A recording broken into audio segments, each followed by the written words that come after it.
U.S. police arrived at a home and discovered a woman's body in the garage. Yeah, we got one down, Santa.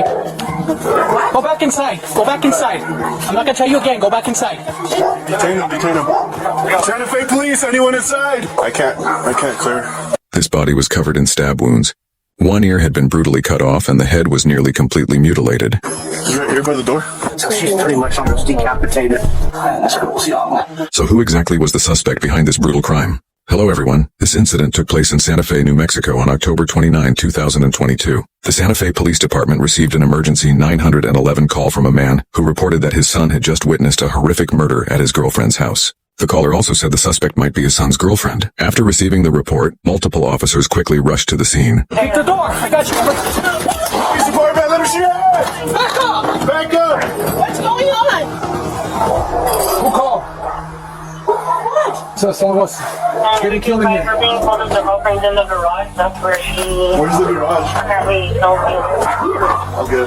After forcing entry, officers guided by the homeowner Lonnie McCary focused their search on a detached garage. Add text omitted. It seems unrelated to the case report. According to Lonnie, her daughter Jara McCary and Jara's boyfriend Isaac Apodaca had been living there for some time. The garage door was visibly old and worn. When officers unlocked it using the key provided by Lonnie, the scene that greeted them inside was shocking. Hey,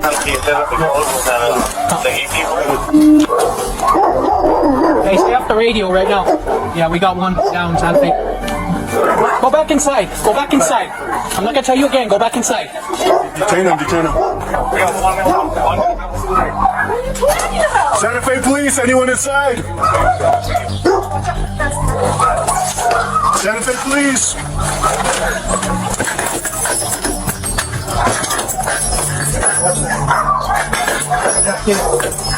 Got one down.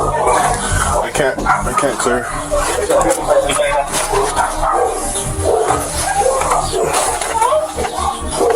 Do you want to go in? You guys want to go in or? I can't. There's too much trash.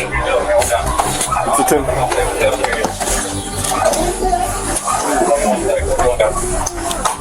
It looks clear. She's right here by the door. So she's pretty much almost decapitated.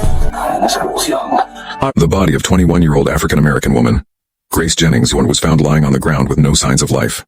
Her body was covered in stab wounds. One ear had been cut off and her head was nearly dislocated. The manner of death was exceptionally brutal. Not far from the body, officers discovered the 3 blood-stained weapons, a 3-foot-long 2-handed sword, a dull dagger, and a butterfly knife. Because the garage was filled with trash and clutter that nearly blocked the passageways, officers were initially unable to determine whether there were any other dangers inside. They had to clear the debris step by step to complete their investigation of the scene. Who's Isaac's girlfriend? She is. You're Isaac's girlfriend? Yes. Okay. What are you to Isaac? Well, I'm kind of mother-in-law to be. This is your daughter? Yes, this is my daughter. Step out with me real quick. What's your name? Kiara. Kiara? Do you have shoes on? No. I don't know what my shoes are. This is his girlfriend. Drop him real quick. Can I get some shoes on or something? Not right now. Do you have some sister? We detain at this one, okay? I have cats. I have to. They can't get out Unfortunately, of the ma'am, but house. this is an active investigation, okay? So Can I nobody's walk going back the in the door house. somehow? No, this is a crime scene at this point. How's my house a fucking crime scene? There's a deceased There's a person dead in your body in the garage. garage. That's why it's a crime There's scene. a body in there? Yes. Dead body in the Stand up for me. During the scene control phase, officers found a 19-year-old Kiara and her mother, Lonnie, was in the main house. At first, Kiara tried to avoid the officers, but when stopped, she claimed she didn't know what had happened in the garage. However, she was unable to explain the ham-fresh wounds on her hands. Kiara said she had cut herself that morning when a knife slipped while she was cooking, but the shape of the wounds was consistent with the characteristics of the weapons used in the crime. Based on information from the 911 caller, police located Isaac at a nearby cell phone store. Isaac was the caller's son and also Kiara's boyfriend. I get it. Please get bro.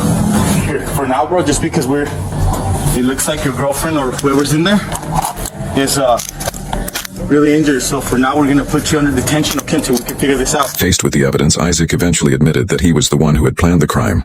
He said that after learning Grace needed a place to stay, he invited her to temporarily live in the garage. On the night of the murder, the 3 of them, Isaac, Kiara, and Grace, who had even slept together in the same bed. Isaac's explanation was similar to Kiara's. Both claimed that Grace had deeply hurt Kiara years earlier, and Isaac added that Grace had also hurt him since before Grace and Kiara became a couple. He himself had briefly dated Grace.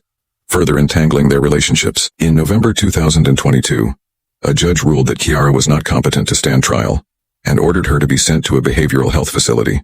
After treatment and evaluation, she was deemed competent and returned to Santa Fe County Jail. In February 2025, Kiara reached a plea agreement with prosecutors admitting that she personally killed Grace with a weapon. However, in her statement, she claimed that it wasn't her who was in control at the time, but another personality. Kiara was ultimately convicted of second-degree murder and agreed to testify against Isaac, receiving a 30-year prison sentence. Isaac's legal process was far more complicated. His trial began in January 2023, and although he initially signed a plea deal, the details were not made public. In November 2024, he suddenly fired his attorney, withdrew the plea and changed his plea to not guilty. Due to backlogs at the state crime lab and the need for his new lawyer to review the case, his trial has been repeatedly delayed. As of now, no verdict has been announced.